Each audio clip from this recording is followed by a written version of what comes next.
Humanism, heresy, and power. Who owns art? The question of ownership, because who can really own art? Power is definitely something that's always expressed. The concept of humanism also emerges periodically throughout Western civilization, and heresy, religion, those are also major components too. They're powerful entities that are intimately connected to art because they use art for their own intents and purposes. When we walk through a museum, we're not just looking out at paintings and sculptures. We're looking at a centuries-long argument about God, humanity, power, beauty, and who gets to define what it means to be fully human. And then the Vatican commissioned some of history's greatest masterpieces. The Nazis stole thousands of them.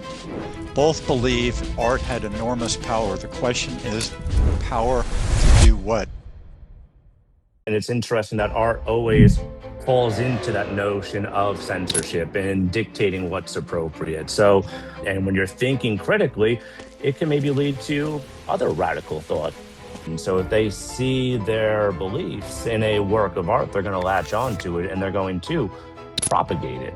Art is going to be used to inform opinion. And I think it's just broadly media, visual culture, whether it's a painting or a video that you see online today, they're going to use it to use it for their own agendas. Even if we have different ideas and different opinions and different beliefs, like we shouldn't write off an idea that's contrary to ours. We should be able to recognize that these ideas can sometimes, or most of the time, probably coexist. And you can believe in your thing, I can believe in my thing, but we have to be able to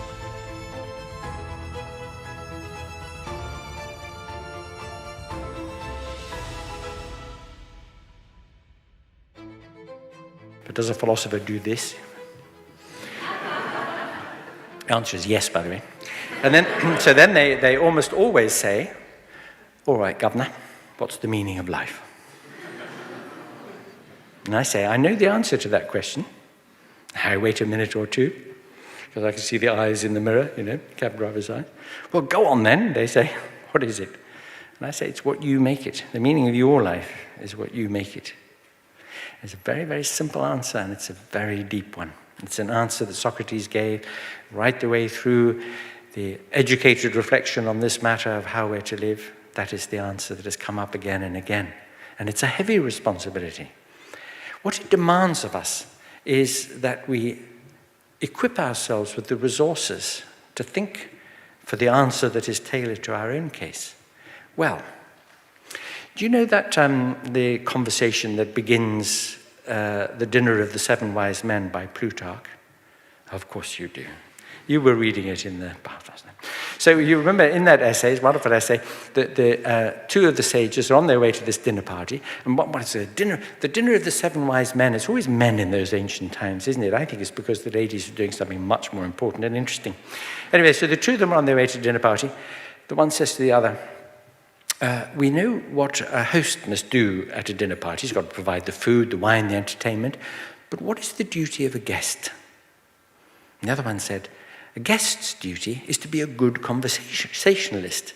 That is, somebody who is informed, knowledgeable, thoughtful, has got point of view to put, to articulate it, explain and defend it if necessary, but also who is a good listener, who hears what other people say. You know, don't you, that most of the world's problems come from not hearing what other people say, but only thinking you heard what they said. Domestic infelicity turns on this very essential point. Well, you're really hearing what people say, as we say in our common idiom now, knowing where people are coming from, really hearing them, and then being able to engage with them, draw them out, discuss, debate, challenge them if necessary. So to be informed and to be attentive. Those are the two great things that make one a good conversationalist and therefore a good guest at a dinner party. But they are also precisely what makes one a good guest at the dinner of life. And that is what humanism asks us to be. Be a good guest at the dinner of life. Be informed, read, be a good conversationalist, discuss, debate, listen to what other people have to say. Have a kind of intellectual integrity.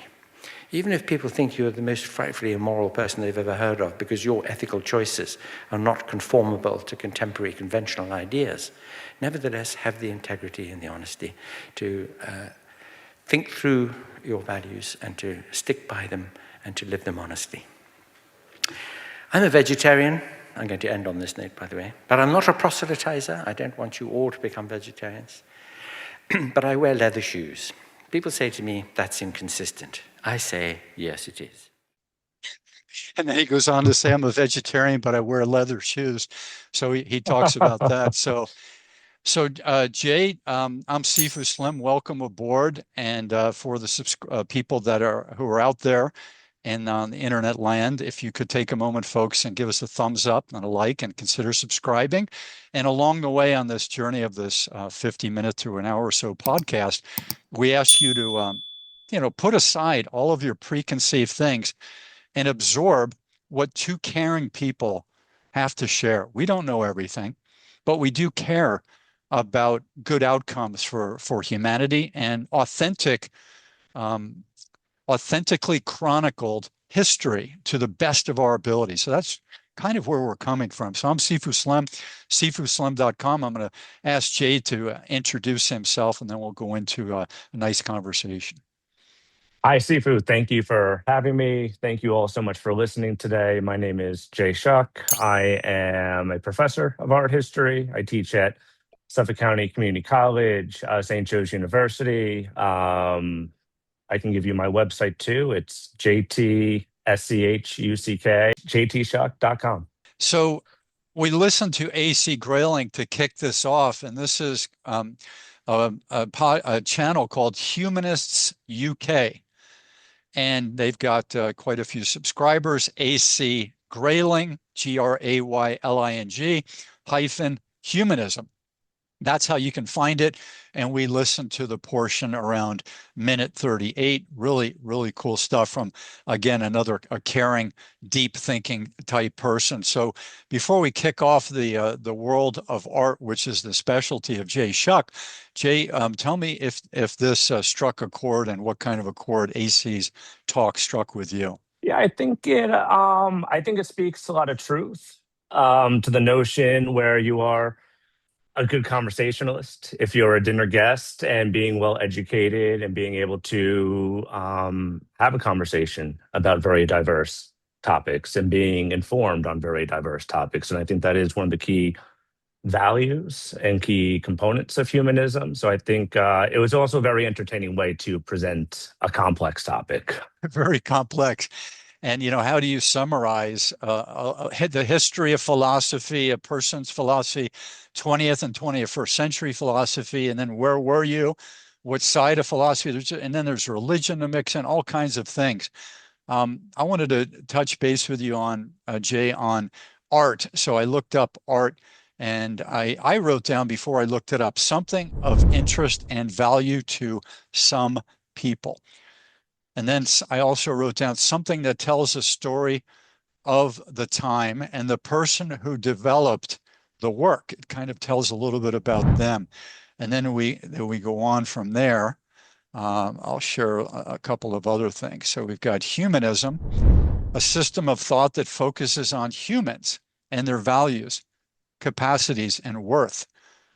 A cultural and intellectual movement of the Renaissance that emphasized human potential to attain excellence and promoted direct study of the literature, art, and civilization of classical Greece and Rome. And that led us into, when I was a student, the study of humanities, learning in the liberal arts. Even if you went to a Baptist college or Notre Dame, a historically Catholic college, or a private school, you were often taught these humanities back to classical Greece and Rome, predating most of these modern religions that are very prominent today. So, and then humanitas there's a great definition of humanitas that brings in virtue in all its forms to the fullest extent. And then we have to decide for ourselves in our own lives whether we're an 18-year-old college or high school graduate from a medical program at age 30, 32, or we're going into a theological study, what virtue means to us. And then we take what we learned maybe in a schooling, maybe in small group settings, and then from our family at picnics. Your uncle took you aside or he took you fishing, and he may have taught you about the things that he wish he could have done better, things that he did better where he stood up for himself and his family, all these kinds of wonderful pieces of virtue and human behavior. So over to Jay for some of his thoughts on some interesting ways we might want to think about some of these topics. Yeah, so it's of course it runs the gamut of what we can discuss, and when we are thinking about us as an individual, we are made up of very diverse things too, right? We have our personal, our family background. We have our family values. We might have our educational background. Religion may be important to some people. So we are all made up of very different things, which is exciting, but also being able to accept those differences, be open to those different beliefs, and having that open mind, I think is essential to growing and developing and just being a more liberally educated person. So one of the titles I sent over to you for possible Yeah. consideration, Humanism, Heresy, and Power. Who owns art? What do you think about that title, Jay? I think it's an interesting question, especially with the issue, the question of ownership, because who can really own art? And when you are thinking about the ownership of art, there's the physical ownership, and then there's the ideas presented behind them. And art, the deeper you get into the topic, it's very diverse. It's very eclectic too, whether you're looking at Eastern art or Western art.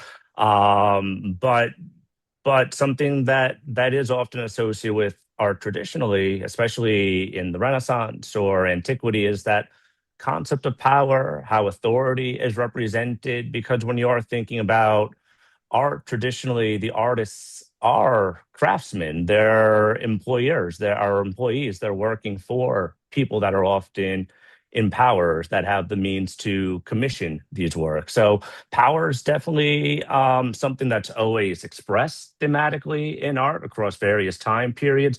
The concept of humanism also emerges periodically throughout Western civilization, and heresy, religion, those are also major components too. They're powerful entities that are intimately connected to art because they use art for their own intents and purposes. One line I sent you is that when we walk through a museum, we're not just looking out at paintings and sculptures. We're looking at a centuries-long argument about God, humanity, power, beauty, and who gets to define what it means to be fully human. And then the Vatican commissioned some of history's greatest masterpieces. The Nazis stole thousands of them. Both believe art had enormous power. The question is the power to do what? Over to Jay for some thoughts on that. So back to also viewing art too.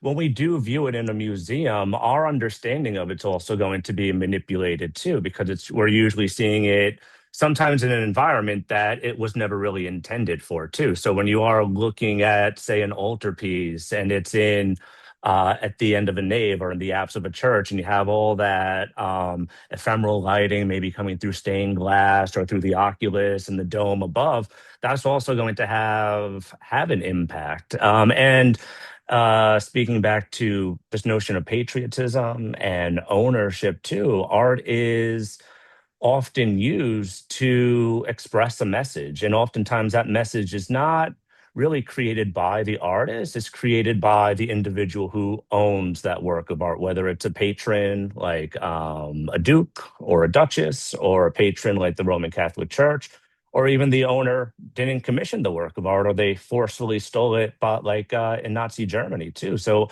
art is used for power, art is a means of expression, and um, art is often mixed up in these struggles for power and how power is expressed too.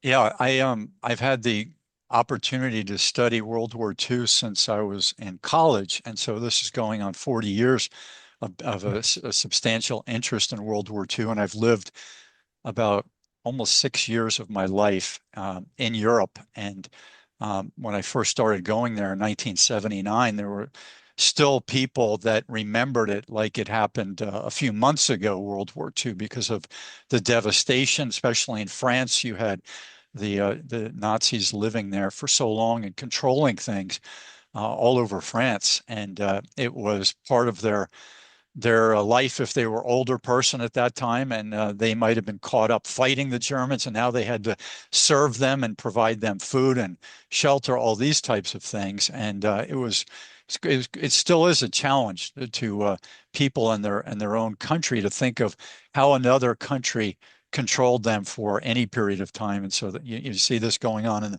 the Middle East, fighting over territory and beliefs and religious backgrounds, these types of things. So I'm going to ask Jay to comment on the value, like let's say someone was a German officer in their 20s through 50s in World War II, and starting in late 1930s through 1945. Art must have been something very valuable to people, not just for the monetary value, but for bragging rights, for prestige in their own home, or to take their friends.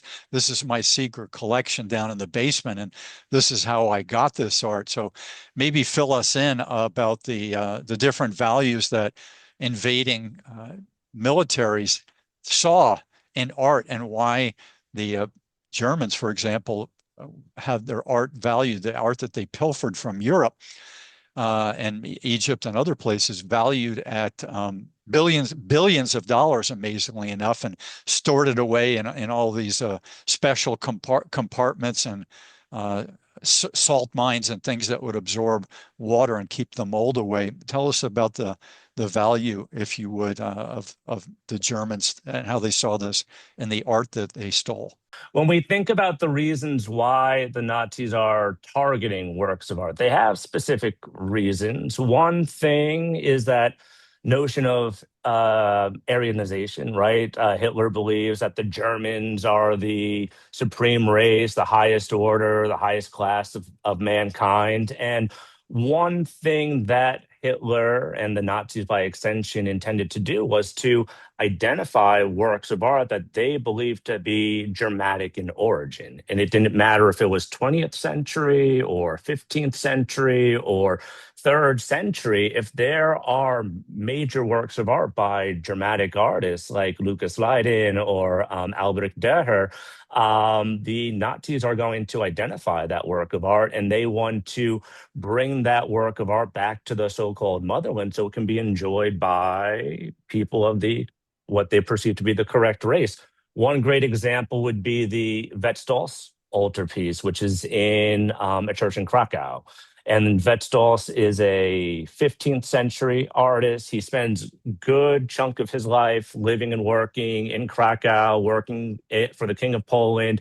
He makes the Wetzels, the altarpiece, gifts it to the people of Poland. And even though Wetzels worked in Poland, had his work commissioned by the Polish king, spent decades living in Poland, Wetzels was a German artist. So when the Nazis come to power, they are going to Krakow, they are targeting that work of art specifically, and they are successful in bringing it to Germany. And I believe for much of World War II, and the Poles do a great job in trying to protect this work of art. They dismantle it, they hide it in remote, secret area. It's a sculpted, gilded altarpiece. It's one of the largest altarpieces from the late Gothic period.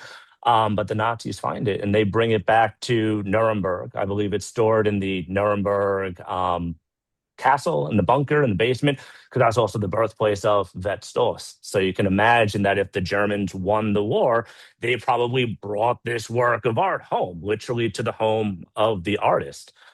So part of the reasons for identifying these works of art is to bring German works back to Germany. They also are targeting works of art that they believe were illegally restituted from World War I, right? Because World War I, the Germans lose. They have the Treaty of Versailles, I believe it is, that is going to require Germans to provide restitutions, return works of art.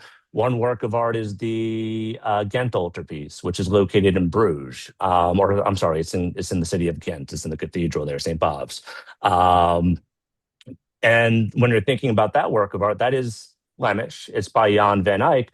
But for a couple of years, parts of that altarpiece were in a German collection. And then they were forced to return it. And Hitler, once he comes to power, believes that these works were taken from the Germans. So he's identifying that as another work as well.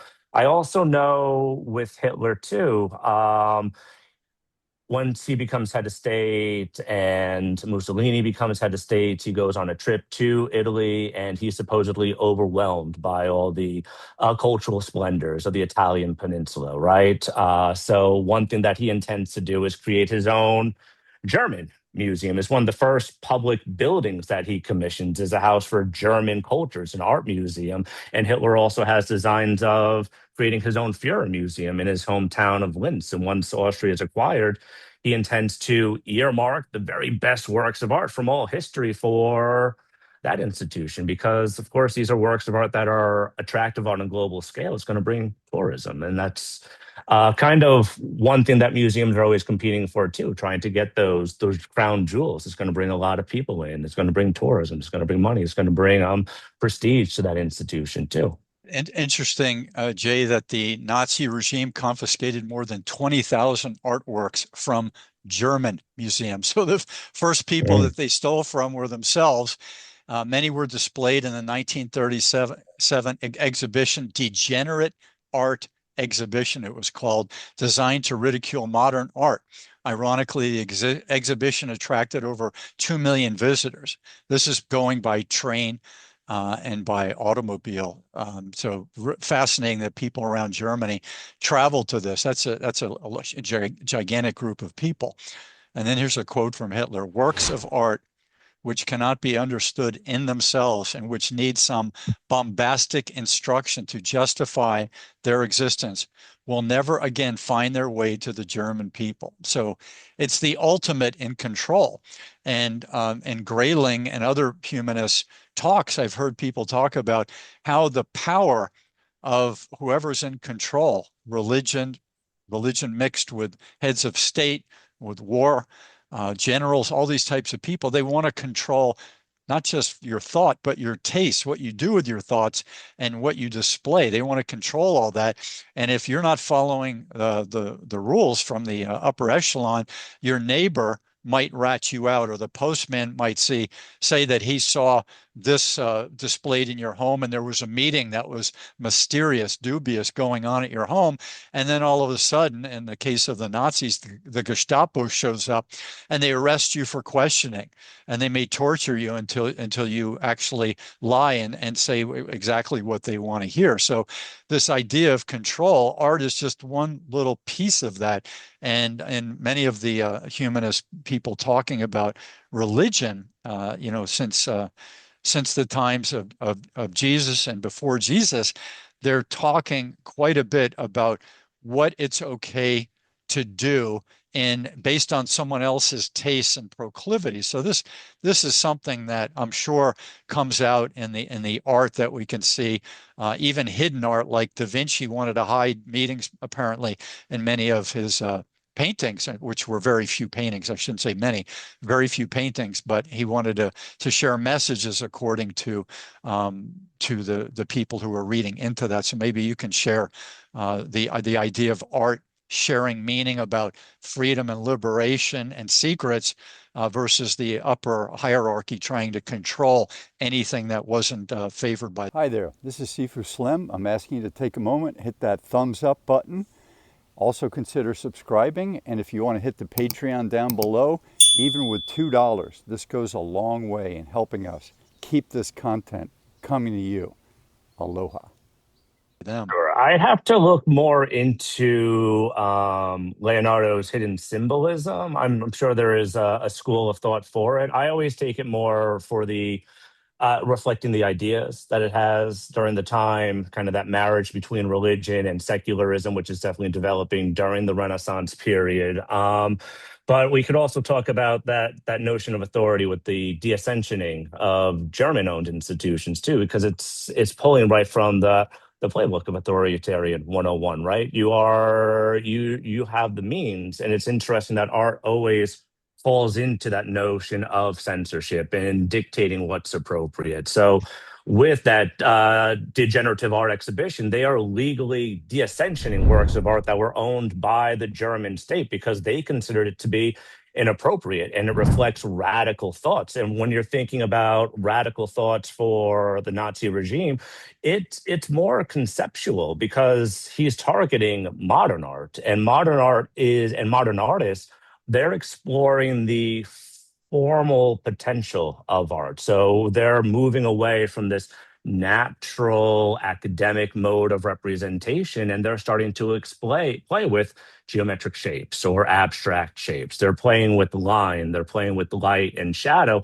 And when we look at abstract art, a lot of us can't conceive what's going on. They might not understand what the artist's intention is unless you are able to read it, unless you have that background in the subject matter. And for Hitler, he considered it to be academic. It's a little bit more highbrow. You got to think about it. And when you're thinking critically, it can maybe lead to other radical thoughts. So Hitler's going to wage a war on modern art, and he's really going to promote more academic art that's based on classical elements, art that's based on the Renaissance, art that's based on what we can see in the natural world. So if you can understand what the subject matter is just by looking at it, he considered it to be appropriate. But if you need to really think about it and contemplate what the meaning is, he considered it to be radical, and often it's going to be de-essential.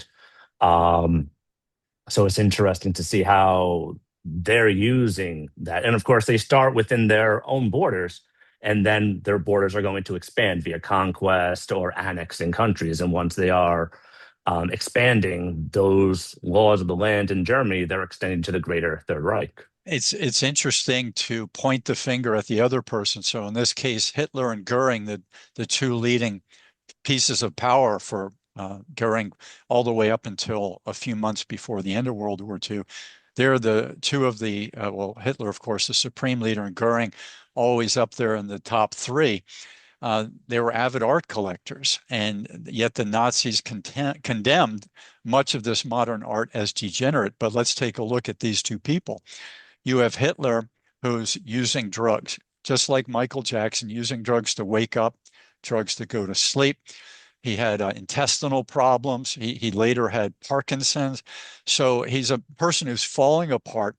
He's a person who was wounded severely, blinded for a period of time in World War I, and a failure. And they call I never liked the word a failure in art, or a failed writer, a failed artist, because if you're doing what you love, and Hitler was doing lots of art, and he was living and eating food, and so he's doing his art, I don't consider that a failure. I mean, you could say in terms of material world success, yes, he was not able to find the key to do that or find the right people, but he did have a pretty good run for an artist who was poor in a time where post-World War I, the world entirely was poor, and so he was able to feed himself through that and through some other means. And then you have Goering, who's more upper class person, did very well as a pilot in World War I, and he was also a drug addict, and he became severely obese, something like 5'6" and 260 pounds by the time the Nuremberg trials rolled around, and they confiscated his drugs, and the Americans, they were given the order not to feed him, to get him back down to a weight that was doable. That's interesting that they were able to do that back in that time, where outcries would come up in the modern world, where you're starving someone so that they could look an appropriate way. But these people are pointing the finger at degenerate art when they themselves, besides killing a bunch of people and scapegoating the Jews, those were two people leading in the scapegoating of Jews, were themselves doing deleterious things towards other people and taking drugs and living very unbalanced lives. Over to Jay for any comments. I'm Sifu Slim, author of Sedentary Nation. In Sedentary Nation, we're going to go way back in time. We're going to look at the oldest fossils according to the anthropological studies, over 6 million years old. We're going to take a look at the movement patterns of those people, the hunter-gatherers, all the way up until the modern era. We're going to look at the agricultural revolution about 10,000 years ago and what that did to our lifestyles and our movement patterns. And we're going to look at the industrial revolution, being in machines, the systems of production, what that did to our anatomy, our physiology, our focus, our sleep, our wellness patterns. And then we'll look at the modern era, what's known as the couch potato syndrome, or the office potato, or the car potato. We're trapped inside of our modern conveniences, and what that does to our sleep patterns, to our happiness, to our wellness, to our relationships with others, and to our ecosystem. So what does living in this modern society of production do to us? And how, if the wellness answers are not found here, how do we get more well by looking at the patterns of people who came before us? Let's take a look at all of that. Sedentary Nation is a step-by-step process that shows you how movement can be reintroduced into our modern, busy, wired era. And I hope you enjoy it. Take a look now at Sedentary Nation. Yeah, I just want to, not much, but I do want to say it's surprising how hypocritical often those authoritarian regimes are often turning a blind eye to their own vices or their own less than ideal standards, right? So it's not exclusive to Nazi Germany, unfortunately. They call, in the psychological terms, one term that comes to mind is projection. So you've got some problems with your behavior, your life, what have you, and so you project that onto someone else with the violence out of your mouth, telling scuttlebutt about someone behind their back, or physically pushing them around, those types of things. Projecting onto other people, a fascinating topic. Here's a tidbit. Hermann Goering amassed one of the largest private art collections in Europe during World War II. Many pieces came from Jewish collectors who were dispossessed. And here's a quote from Hermann Goering. Formerly, one was called a robber. Today, I am called a collector.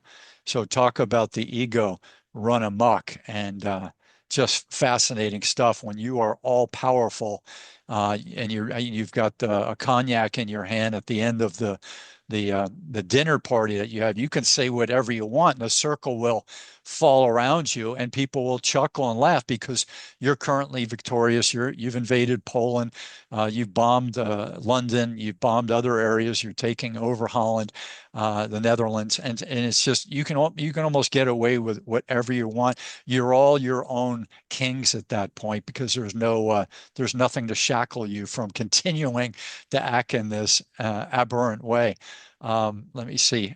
Apocryphal or slightly paraphrased in retellings. This captures the notorious attitude toward art acquisition. And I met someone who was an art collector, and then they wound up losing a lot of money in the stock market, but they had their art stocked away in different storage facilities and this and that.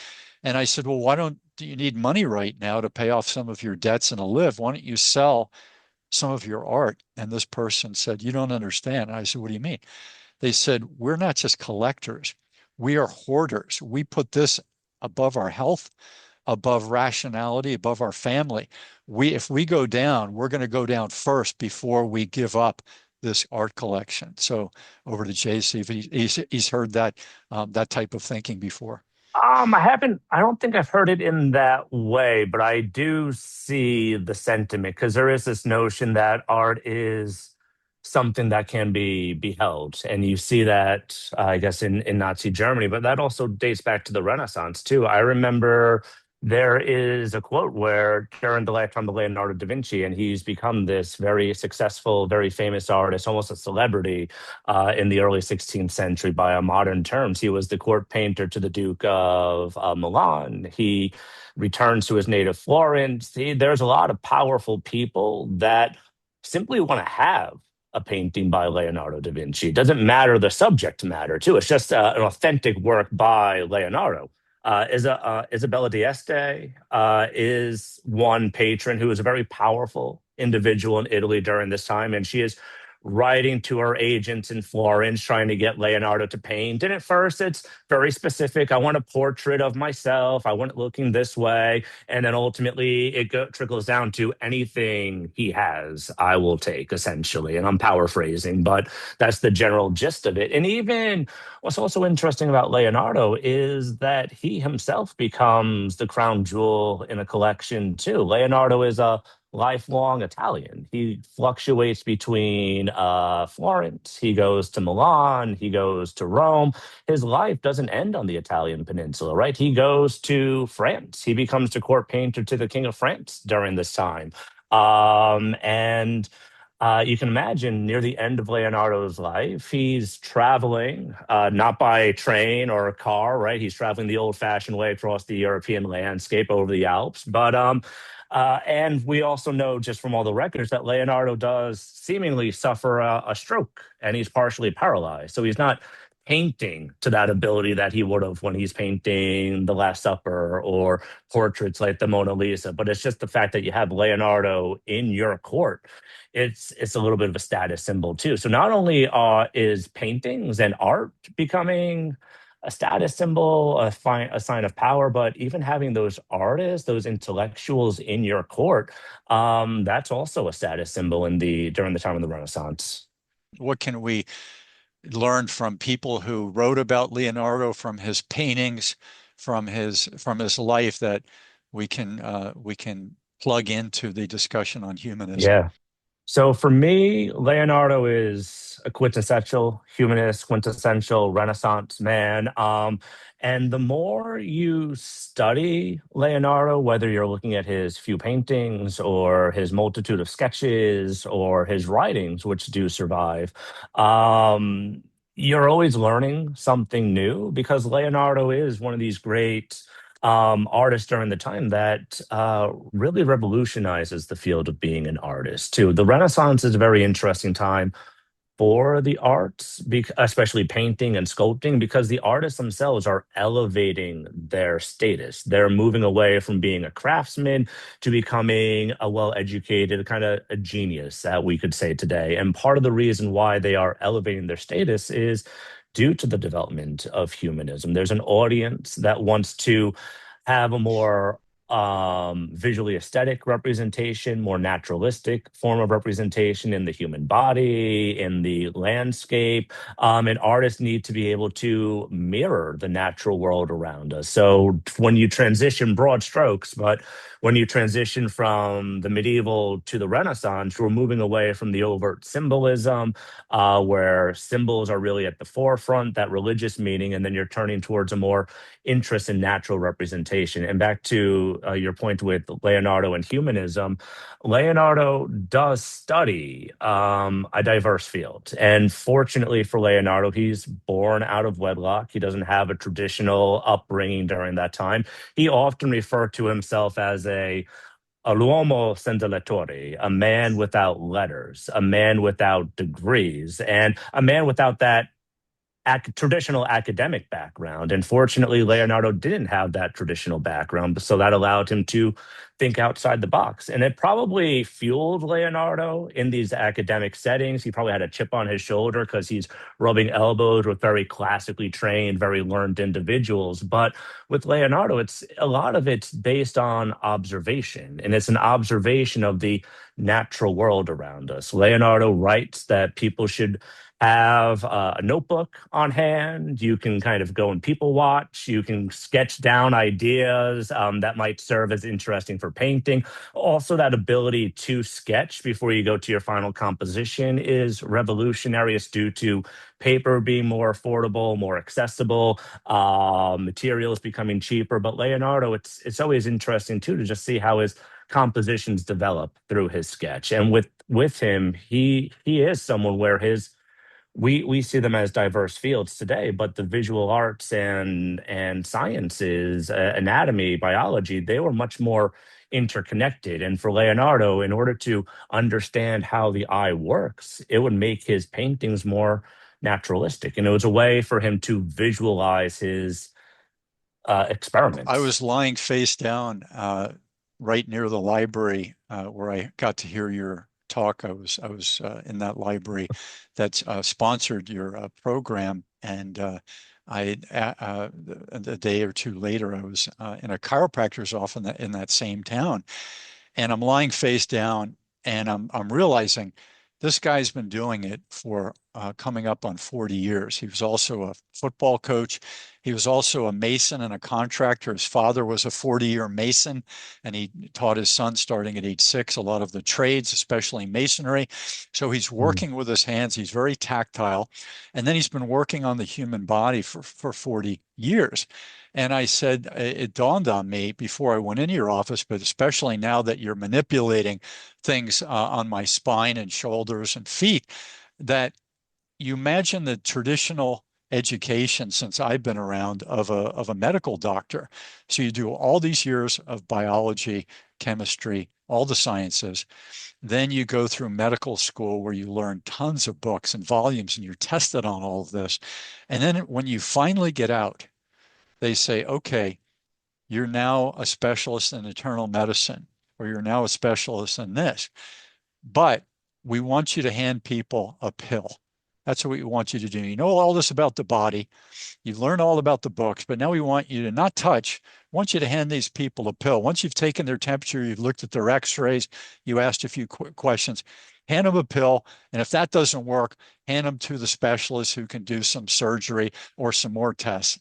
And whereas this chiropractor is more like the humanist of doctors, because he knows what works, what doesn't. He's touching the human body, and he learned. Some of these people in their first year out of the chiropractic school are already very gifted at this. They knew they were gifted. They had an interest in it, and they're good, and they're already good. Now imagine adding on years of experience with all of the case studies of your own cases.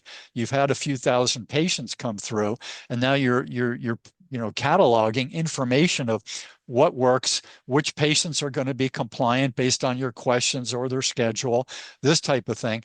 And now that's where I'm coming to with this whole thing. I think the doctors with their books and their pills need to get more tactile, like Leonardo, like this chiropractor, and start touching the human body to find out some things that are mind, body, and spirit related and deeper beyond the surface of just the X-rays and the questionnaire. Over to Jay, see if he has any thoughts on this. No, I think it's an interesting concept, because it's almost like you're encouraging the doctors to go back to basics. Because when you think about the medical profession in like the 16th and 17th century, they had the technology available to them too, but it's not like all the X-ray imagery. It's not the pharmaceuticals that we would have too. So it's almost going back to that more humanist approach where you are understanding the body, understanding that kind of chemistry of the body and what may affect the body in different ways too. Because technology has its benefits, it can always be argued, but you don't want to become over reliant on it. You still need that human component. You need to have the people that can interpret the information or see things in a different way too, because you don't want to just accept, oh, it came from a computer, it's 100% accurate. You want to also be able to critically think, and that's something that might be more challenged when we think about the current state of the world and where things seem to be, because there's an emphasis on AI and tech companies and where things are going. Yeah, and the other thing is there's a thing called the white coat syndrome, where people's blood pressure goes up when a doctor walks in with the white coat and a stethoscope around the neck and a busy schedule and a checklist of things. And maybe the doctor has 4 minutes, 8 minutes, or if they're in the smaller boutique type medicine, there's a name for that I'll think of in a second, where they have a pay per month and they have less patients total.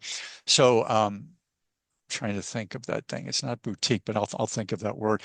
But Yeah. these people, the traditional, very busy doctor, creating this white coat syndrome, you may not answer the appropriate way. You might not let out the real important fact. But when you're down, getting worked on and relaxing, getting open, your joints releasing and muscles releasing and wonderful things, with someone like a physical therapist, chiropractor, kinesiologist, these types of people, massage therapist, even the barber, a hair salon person, you are you're able to talk. There's nobody.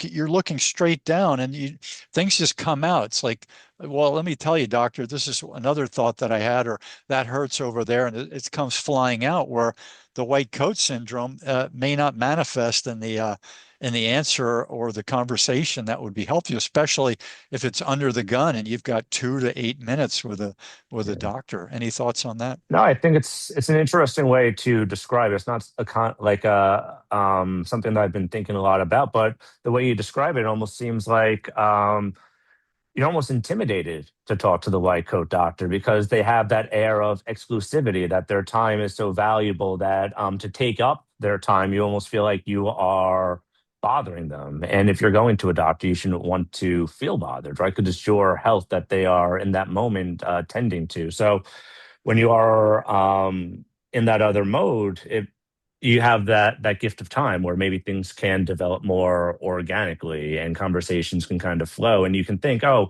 in that moment, they might come in, like the white coat doctor, you might be intimidated. So maybe your issues don't become as noticeable as they are once the doctor leaves. But when you're in that, maybe a massage or a chiropractor, maybe you have that time to listen to your body too. You're slowing down a bit. So back to Leonardo, we know 15 to 20 paintings are generally accepted as entirely or substantially by Leonardo da Vinci. Mona Lisa, Last Supper, Virgin of the Rocks, Lady with an Ermine, and I believe an ermine is like a weasel. Does that sound correct to you? Yeah, it's a white coat. A Yeah. white-coated So, but weasel? it's a white-coated weasel. It's a small rodent-like creature. Yeah. And then people say, why so few? And that's the obvious question you have. I think he lived a long life. Is that correct? I'd have to double check, but he lived until his late 60s. He was born in 1452, dies in 1519. I'm not the best with that mental math off the top of my head, but in his late 60s. You have his contemporary Michelangelo, who lives to 88. So it is definitely possible to live a longer life than the 60s. Raphael, by comparison, dies a year later, and he's a generation younger. He dies at 37. So um, but with Leonardo, I don't think he saw himself principally as an artist. And that also kind of talks about the expanding role of the artist in society. One of the great things about Leonardo is there's a lot of information that survives about him. So in 1481, 1482, he's writing a letter to the Duke of Milan, and it's a job application. It's a cover letter where he's essentially saying, if you hire me as a court painter, this is everything I can do for Milan, I can do for your highness, the Duke. And he's listing off how he can create instruments of war, how he could build bridges during times of peace, during times of war, add fortifications to the city walls, build palaces, build churches. And he's also saying that he's prolific in sculpting. He does study with the sculptor, so there might have been some truth to that too, working in bronze, working in clay, working in stone. And one of the last few sentences that he writes, in terms of painting, I am equal to everybody else, or no one's more gifted with the paintbrush than me, so to speak, right? So you can see that this is a letter that he writes or has somebody write on his behalf, and he's really sees himself as this very eclectic person, right? And just being a painter is just one feather in his cap, right? He can offer all these things. So Leonardo might not have seen himself exclusively as a painter. And you could also argue when he goes back to Florence in the 1500s, the last few years of his life, he does produce very few paintings because he seems to really be preoccupied with scientific experiments. Leonardo is very interesting. He wants to understand how the eye works. He dissects the eyes. He's trying to understand how light moves, how we interpret light, because for him, it's also going to have an impact on how he understands the world.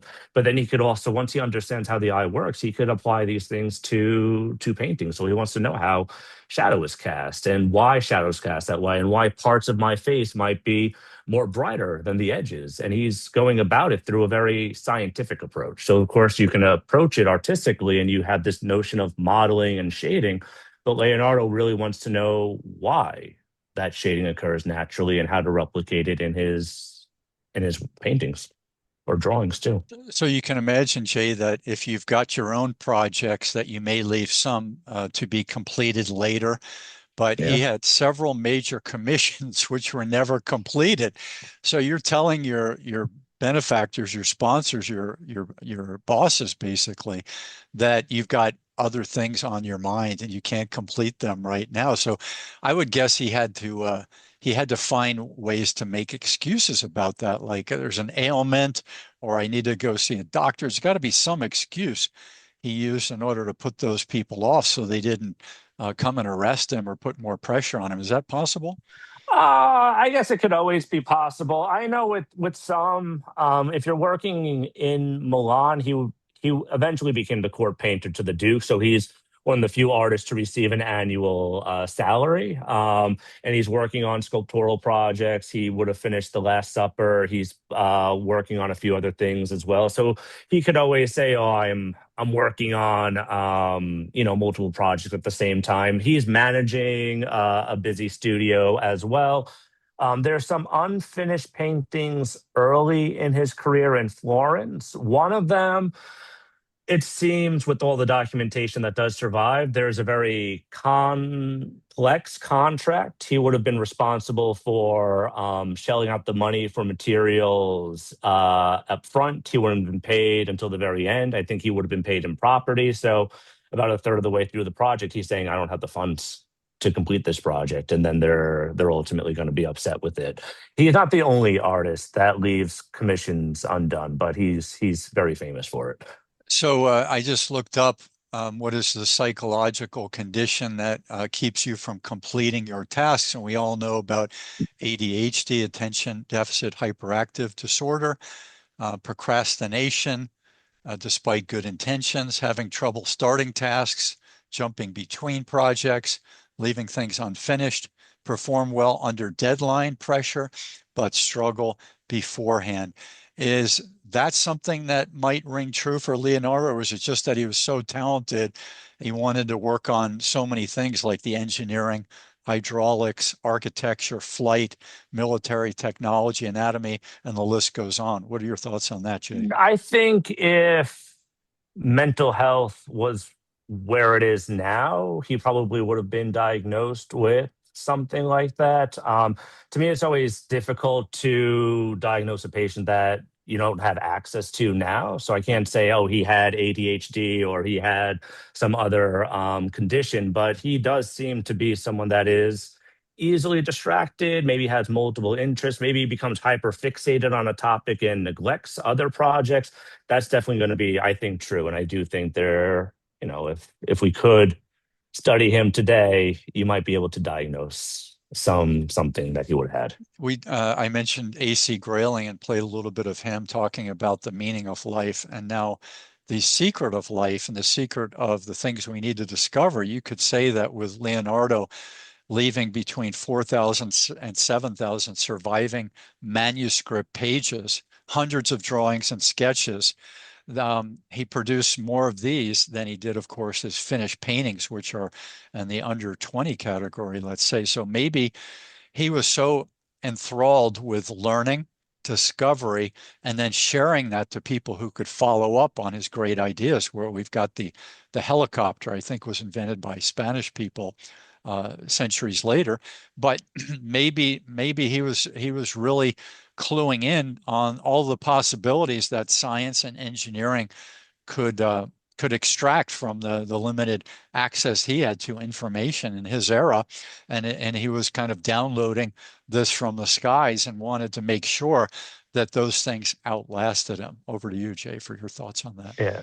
It is interesting to think what Leonardo would have been able to successfully invent if technology was up to where his mind was functioning, right? Because he does seem to be very imaginative with a lot of his drawings, and some of them may not seem applicable. Others were utilized during his lifetime.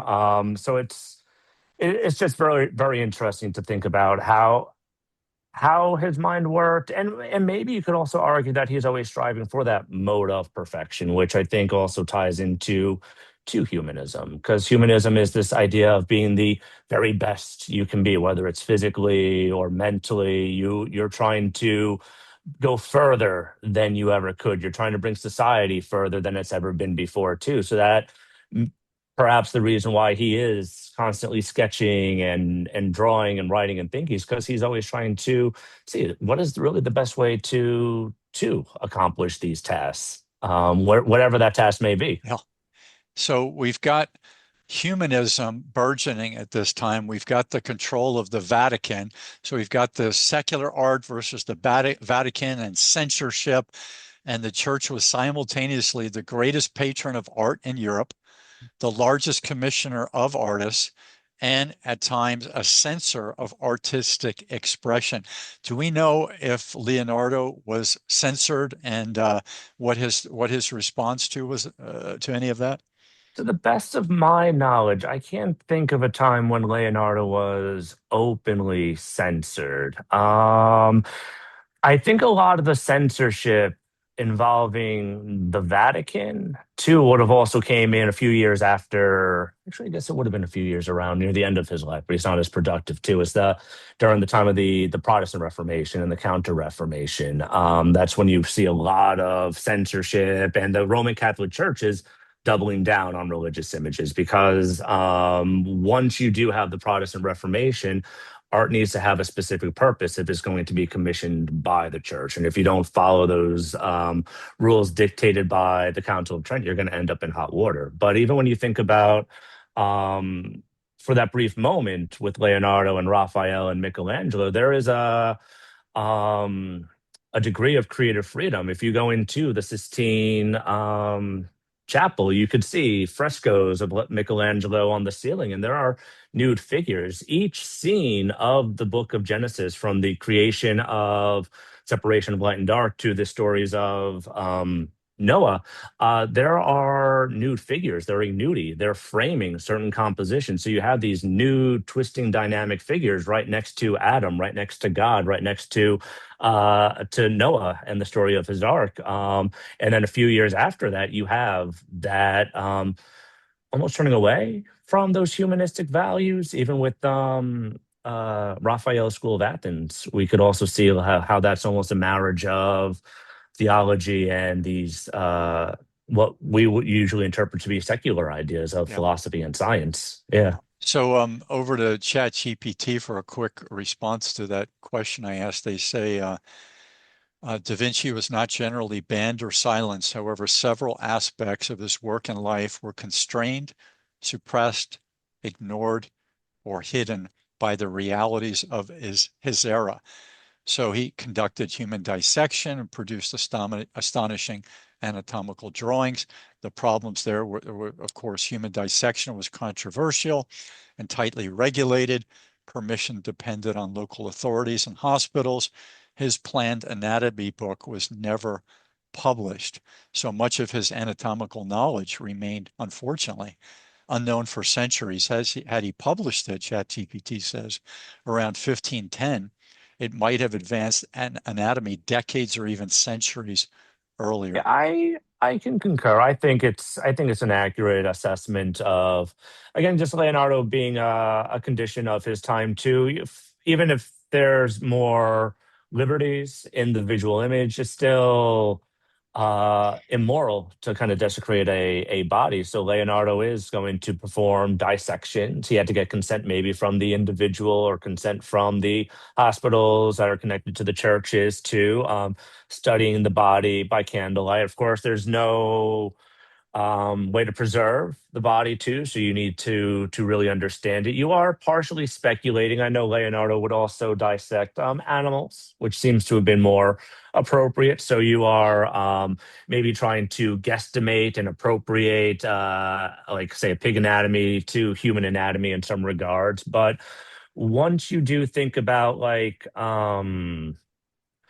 Dr. Tulp, and you think about physicians in the Dutch Golden Age, 17th century Amsterdam, where dissections are public, you can see like it's going to be leaps and bounds. And Leonardo is someone who again had all these studies, and he never is able to organize his writings or publish his writings in science or art. So a lot of his information and his writings are not going to be published until about 150 years after his death. Even his treatise on painting, I think, is published in the 1650s, 130 years after he dies. So humanism, Jay, I believe you mentioned this in a talk that I listened to that you gave a week ago.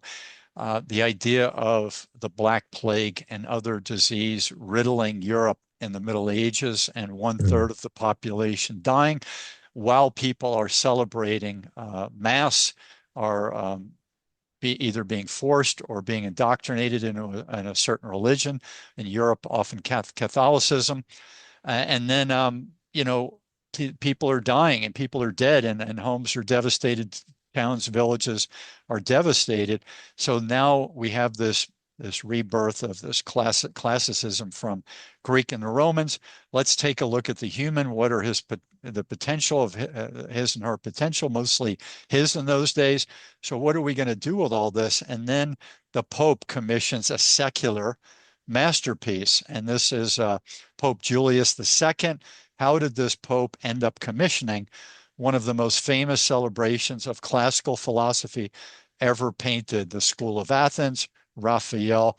Over to Jay if you have any things to share Sure. on that. So if I remember correctly, the Raphael paints ends up painting a suite of rooms for the a papal apartment. So the School of Athens, it's in a room that would have been private at the time. Not a lot of people would have been given access to it, and that room in particular served as the Pope's libraries, and they are frescoes, so they're wall paintings, and there's four frescoes in that particular room. And each wall is thematic to a different branch of human knowledge as it was cataloged during that time, the early 1500s. So one wall would have been dedicated to poetry, whether it's classical, contemporary, like Dante. So you have one wall dedicated to poetry. I think it's a representation of Apollo and the poetic muses.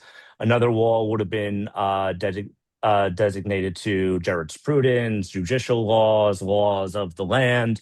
Opposite the School of Athens, there would be a massive religious painting known as La Disputa, where you have various theologians across history debating the notion of transubstantiation, the transformation of the Eucharist to the body of Christ. So that's right opposite the School of Athens, which would have been a celebration of the natural world, which we can see today as a marriage between science and philosophy. So in that room, even when we're thinking about the School of Athens, it's focusing on the knowledge of the natural world. That entire room kind of represents that notion of harmony, which humanism kind of entails, is that balancing act between the celestial and the divine and the natural world around us. Because in the School of Athens, you have almost a who's who of greatest philosophers, mathematicians that we still think about today as the birthplace. Some of the most important figures are it's the birthplace of Western philosophy. And even in that central part of the School of Athens, you have that seemingly great debate between Plato and Aristotle, where these two philosophers are debating on what is the truest form of reality? What is the truest form of real? Is it celestial or is it more physical? So Raphael, the School of Athens, 1509 to 1511, depicting Plato, Aristotle, Euclid, Pythagoras, Socrates, and other pagan philosophers. So it's interesting when you look up the word pagan, you get rural person, country dweller, from Latin paganus. And these are people who couldn't be easily controlled by the cathedrals in the big cities, by the churches that were in the towns, sometimes in villages, but they took a long time to build. So if you're in these rural areas, some of you weren't exposed normally to this movement of Catholicism and control. So you have roots that are pretty powerful of people who could live off the land to a certain degree, who could build their own homes, build their own farm implements, and eat healthful food and get lots of vitamin D and go less cuckoo than someone who was a monk living inside of a cloister and pacing around in an area that might have been shaded until they went outside and worked the vineyards and worked outside. But imagine just like the people from East India and other people in the Arabic countries where they cover themselves completely as much as best they can most of the time from the sun. And some of these people in these areas, when they remove their clothing, they're very light complected, some of them. So light complexion because of lack of sun and less vitamin D, which is very hard on the biochemistry, neurology, and general health, and versus the country dwellers who could have all kinds of vitality, who could sleep better and maybe even think better. I wouldn't say maybe, would think better because they know how to do things with this whole melding of mind, body, and spirit with all kinds of natural vitality when there was rain, when the crops didn't fail, this type of thing. So compare that to someone who was inside, who had books and ability to do art and ability to read the Bible and other things in their native tongue. Any thoughts you have on that last reference that I mentioned? So one thing that I often think about during this time period and that relationship between the divine and the secular is that notion of the world, right? Because you are saying if you're out in the world, you're becoming healthier, you have vitamin D, you have food from the land, you have water from the land too. And when we think about the world in that kind of Christian concept too, who created the world? It's going to be, the Christians believe it's God that creates the world. And this notion of God creating the world and being a part of that world often meant that you had a better understanding of the creator of that world too. So you would often feel closer to God by working in the field. That's something that's true with in the post-industrial world too, through the writings of Vincent van Gogh, who does have a religious background too. But I think that also still ties into humanism too, because it's that notion of unity and connecting the world to the celestial, and you feel more at ease when everything is balanced in that way. Yeah, if you're a rural farmer, let's pick Bulgaria, the area that is now Bulgaria. Let's take a look at it during the Renaissance. Let's say it's 1710. Who is more important to you, you rural dweller, the person bringing you the potato spuds that you want to mix in with your crop, or the traveling Bible salesman? First of all, you can't read, so there's going to be no traveling Bible salespeople, but somebody inviting you or forcing you to come to a city church far away that's going to take you a day or two to get to. Who's more important? And I would argue that your sustenance and growing that crop every year, your seeds, your knowledge about sustenance, all that stuff is far more important. Would you agree, Jay? I think that question always depends on who you're asking, because you'll also have people who are I just want to say ultra religious. They really buy into that notion of the concept of the afterlife. And even though food may help me today, if I turn my heart to God, I could be saved, and then I have all eternity in heaven, right? So Yeah. it really does depend Yeah. on what's more important to the person. Do I want to eat today, or do I want to? It just depends on how that individual's relation to their religion. So looking at the Renaissance, the Vatican, the Nazis, and the Soviet Union, which we didn't mention, but people can understand the power of the Soviet Union and the control, and people denouncing you in the towns and cities where you live. And then modern democracies. Is the central question of art really religion versus secularism? Or is it who gets to define what it means to be fully human? I think when you're talking about like these very powerful institutions like the Vatican and the Nazis, and the Soviet Union too, they do have their agendas, they have their ideals, and they're going to use art to propagate those ideas. They're going to, and I think you may have mentioned it earlier too. People um, like ideas that are similar to theirs, that reinforce their preconceived notions. So if they see their beliefs in a work of art, they're going to latch on to it, and they're going to propagate it. And then anything else that doesn't kind of fit that ideology is degenerate or dangerous or the other, which is challenging. So I'm not sure if I'm answering your question completely, but you can see that art is going to be used to inform opinion. And I think it's just broadly media, visual culture, whether it's a painting or a video that you see online today, they're going to use it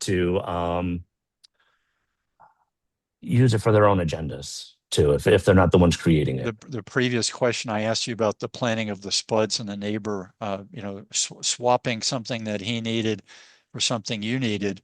I should have said for the pagan rural dweller, the rural person who's worshiping the stars, worshiping the plants. And here's an interesting story I'll share with you. I was a very involved gardener growing up. Where I'm sitting right now is the home where I grew up on a farm. But in Santa Barbara, back in 2010 through 2012, I had 2 seasons of a very sizable garden that took me a lot of time and effort to do that. And a friend of mine taught me about compost tea.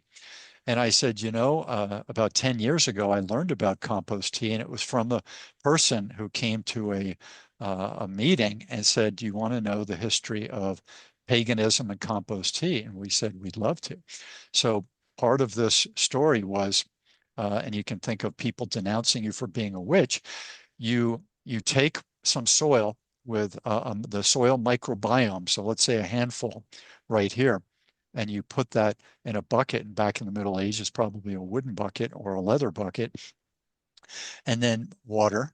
And then into that, you put something that has carbohydrate in it. So I used organic blackstrap molasses to provide that, maybe a half a cup in a 3-gallon bucket and a 5-gallon bucket, maybe a little bit more. And you stir that, and you're supposed to stir it a little bit for 3 days. And then that has aerobic bacteria. If you let it go too long, it starts to stink and has anaerobic bacteria. And you can take that and you can spray it on your tomatoes, your parsley, and all of your other plants.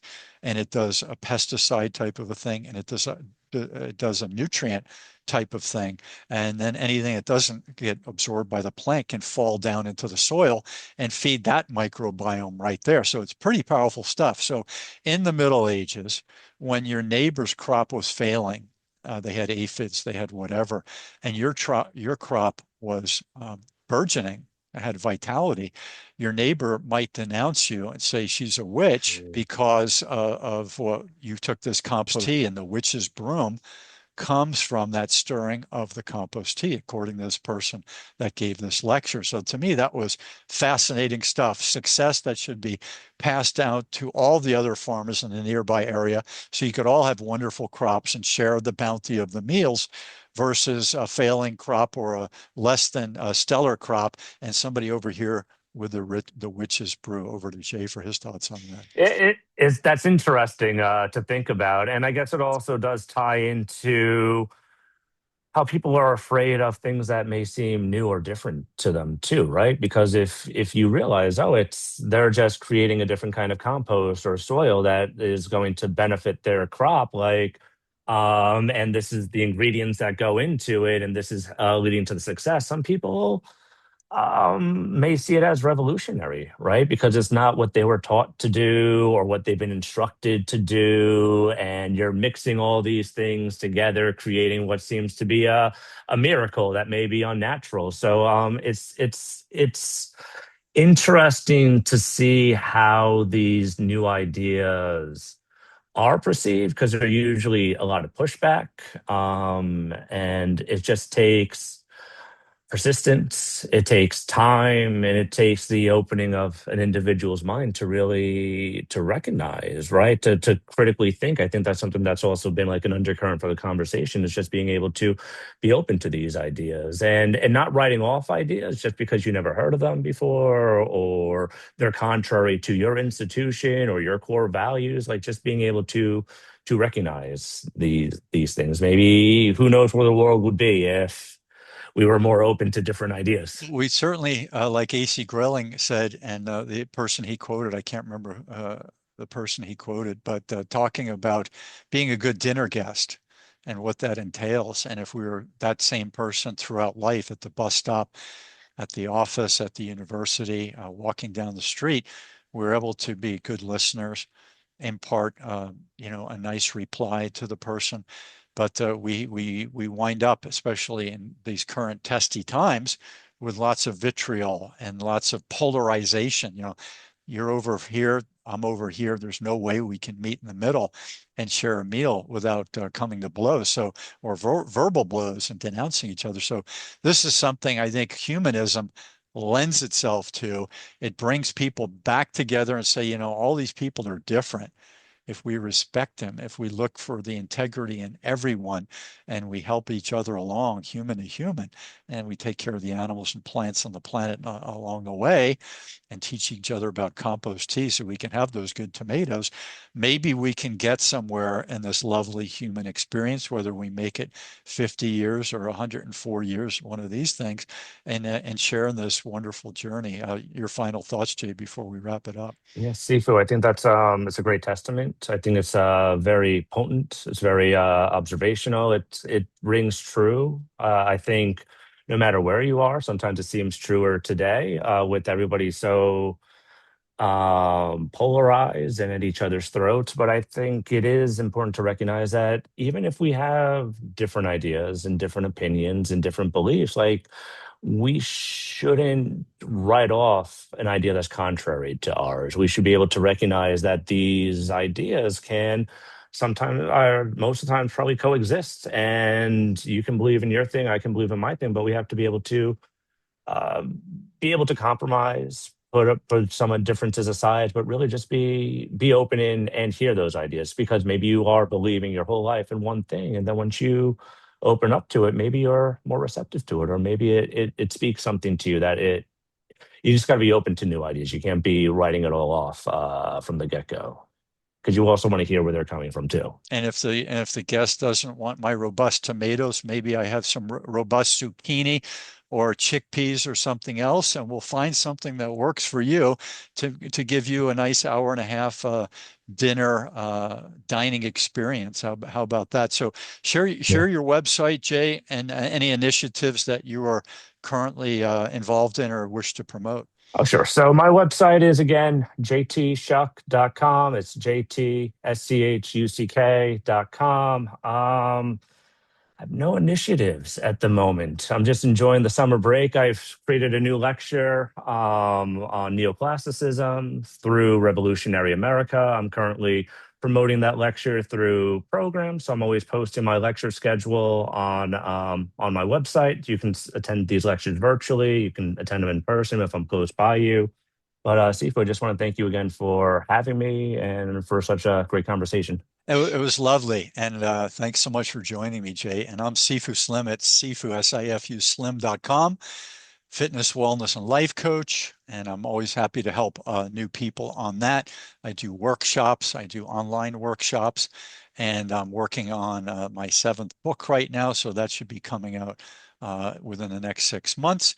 And I'm just honored to have great guests on my podcast. So if Jay knows any other people, I think I mentioned one subject area, which is this great movie from the early 60s with Burt Lancaster called The Train, which talks about something very near and dear to me is France, and during the German occupation, right at the end of the World War in France, where they're trying to get the Germans are trying to get some art, abscond with that, get it back to Germany, and the people that are involved with the train itself, the SNCF is the Société Nationale de Chemin de Fer. They're trying to stop this train in a very creative way from leaving their country, and it's just a beautiful film, black and white, with Burt Lancaster, who's a stuntman in his early 50s in this movie, telling all these Hollywood stars of our era that are doing all the buffed workouts to keep agile and be able to scale a wall and not hurt themselves on the other side. Burt Lancaster could do that in his 50s. So there it is for that. And if we invite Jay back for part 2 with some other discussions, that would be wonderful. So we'll stay in contact with Jay and see if we can do that. All right. Looking forward to it. Thank you. All right, brother. Take care. Aloha. Take care, Sifu.